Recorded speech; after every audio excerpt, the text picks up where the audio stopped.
The home of the common Joe and the common Sally in the know, even more so than all those media talking heads. How's it going out there today in college football land, boys and girls? Just want to jump in here real quick. Somewhat of a somber day for college football.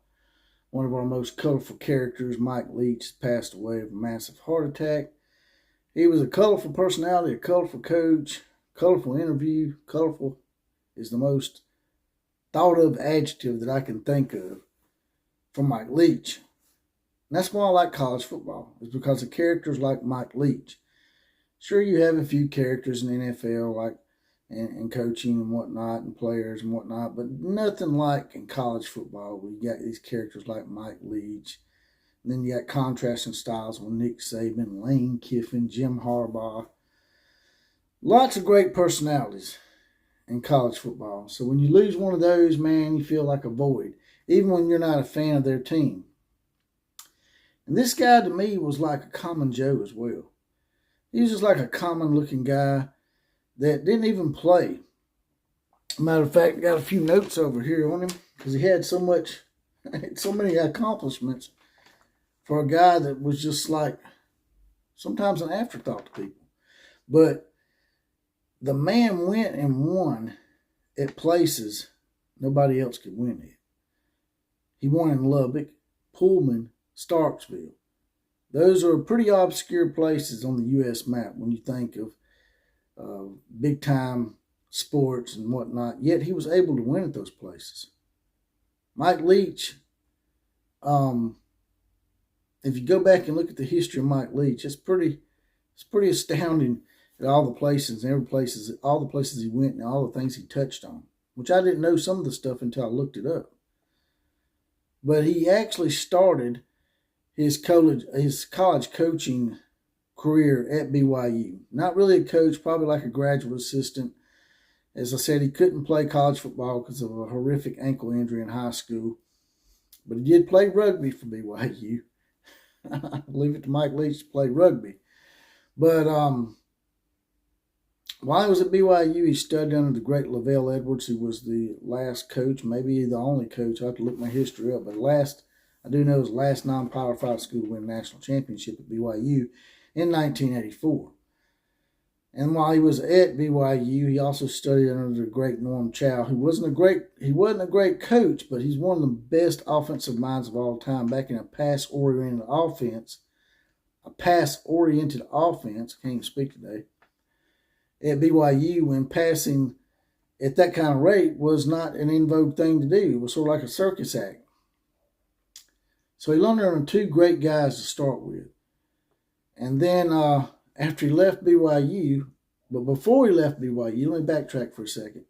He was also responsible for coaching up Mark Wilson, Jim McMahon, and Steve Young, all great quarterbacks of their era that went on to not great, but decent NFL careers. Steve Young had a great career. Jim McMahon, a so-so career. Mark Wilson as well. But they all three ended up having nice little careers in the NFL. So, touched upon that. Also, looking at these notes, in the midst of all this, the man also had time to get himself a law degree at Pepperdine.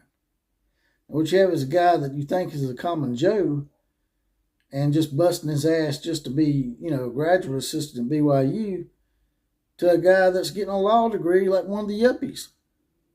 So the guy can blend in and basically have an opinion on everything. The guy was so eclectic, man, that he was a pretty entertaining guy and a joy to be around, from what I understand. Now, his first head coaching job. I didn't know this either. His first head coaching job, great trivia question, was the Pori Bears of the American Football Association in Finland. Not one of these countries that are pretty close to the United States and want to, dabble in American football like Mexico or Canada or even Great Britain. But this was like Finland. That dude was a head coach in Finland. You talk about eclectic. You talk about being varied. This guy was varied.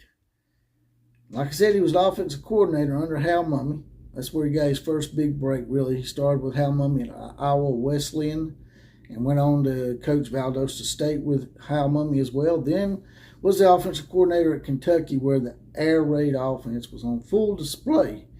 And what ended up being the offenses that we have today that the defenses have so much trouble in stopping. We rarely get defensive struggles anymore, probably because of the offenses that Hal Mumme and Mike Leach formulated to what we have now with the modern day RPO type offenses. So he's had a big impact on college football, especially on the offensive side of things. Now, like I said, he was the head coach at Texas Tech, Washington State, Mississippi State.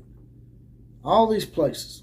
And his record was 158 and 107. And people was like, well, that's really not that great, JPC. I mean, it's not an extraordinarily great record, but it's not a bad record, considering the places he had to go and actually win. To actually be 51 games over 500 speaks volumes. Just like Bill Snyder did at Kansas State. Kansas State was the losingest program of all time before Bill Snyder got there. And to even have Kansas State going to a bowl game is almost just like Nick Saban winning national championships at Alabama, because these places are not built to win. They don't have the donations. They don't have the facilities. They don't have the backing to win big time. But yet he was able to win at these places. Sure, his first years at each one were very bad years, but it's because he was shaking that tree and getting rid of the bad fruit. And that's exactly what he did. He was like 3-9 or something his first year at Washington State, and ended up having them guys competing for the Pac-12 title. Moves on to Mississippi State. Now he's got Mississippi State at 8-4, and they beat Ole Miss in the Egg Bowl. Just want to jump back in here and add something to this video about Mike Leach, because I think it needs to be said. Just think of what this man could have done had he been given the keys to one of these bigger name programs that take football really seriously, that invest a lot of resources and great facilities into their program. He almost had that opportunity with Tennessee. Tennessee, as you know, their athletic director at the time went out to Los Angeles to interview Mike Leach, and the corrupt one that I call Philip Fulmer undermined the guy just like he did Johnny Majors back in the day, and cost the man his job, and they did not hire Mike Leach, and they brought in Jeremy Pruitt because Phil Fulmer wanted a puppet. Most of these big-time programs, I think, shied away from Mike Leach because of the quirkiness, the colorfulness that I spoke of, that actually endeared him to us as college football fans, might have cost him a chance at some of the big-time jobs. But the fact that he was able to win in these obscure places when a lot of people couldn't, to me speaks very highly of Mike Leach and speaks volumes of how great of a coach he really was, even on the same plateau as a Nick Saban, a Bear Bryant, Bobby Bowden, Joe Paterno, like Bill Snyder of Kansas State. They've done much more with much less. So, just want to jump in here real quick and add that. Now, back to the program. So, the guy is just a regular, normal, everyday guy that you think that you probably just sit at the bar with, man. Have a beer, talk about the slant patterns in college football, the RPO offense, and then all of a sudden, you're talking about pirates sailing the Pacific Ocean, and what did the pirates do when they landed in Singapore? To talking about Bigfoot and the aliens. Are they in cahoots? Are they traveling through time portals? Back to college football. That's the way the guy was, man. You just never know what you was going to get with Mike Leach. He was that pleasant surprise that everybody liked to see. Even if you didn't like him or like his teams because you were playing against them, you always look forward to seeing what Mike Leach had to say before and after the game. I can't say it about many coaches. Some coaches, sometimes I'd like to hear them, but sometimes I wouldn't. With Mike Leach, even in winning or defeat, you wanted to hear what Mike Leach had to say, because you just never knew what you was going to get.